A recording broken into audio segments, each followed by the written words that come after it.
A Maryland man has been sentenced to a decade in prison in a federal carjacking case. Yeah, Alexa Ashwell joins us live with those details and why some believe this expanded use of federal prosecution should be done more here in Baltimore.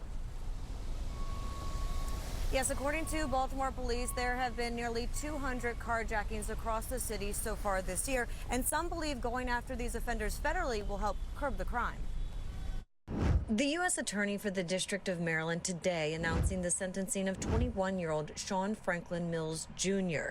10 years in prison, followed by 5-year supervised release for federal carjacking and weapons violations as part of a plea deal in a string of at least 6 carjackings across Prince George's County. Certainly think expanded use of federal prosecution can be very effective. Law enforcement expert Jason Johnson believes federal prosecution of carjackings is effective and should be used more frequently, including here in Baltimore.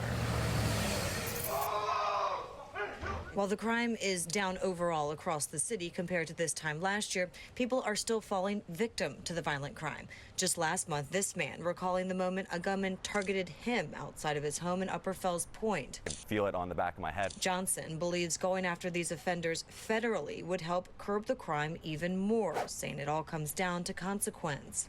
More predictable consequences. Federal court, generally speaking, sentences are more harsh and more consistent, and you have to serve a greater portion of your sentence. Many people believe, and I believe, that certainty of consequences and incapacitation, meaning that when someone is incarcerated for a longer period of time, part of what you're trying to do is to remove them from the streets for a period of time.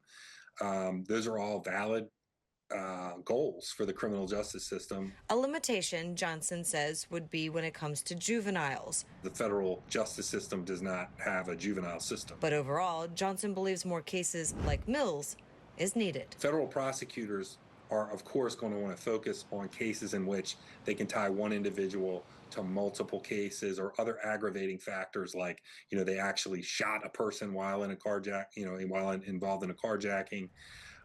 People with prior felony convictions, prior violent felony convictions. And we're asking to date this year how many people have been charged with federal carjacking. We'll let you know what we find out. Reporting live downtown, Alexa Ashwell, Fox 45 News. I'm Mary Bubala. Thank you for watching. Here's another video for you to watch. Also take some time to subscribe to our YouTube channel.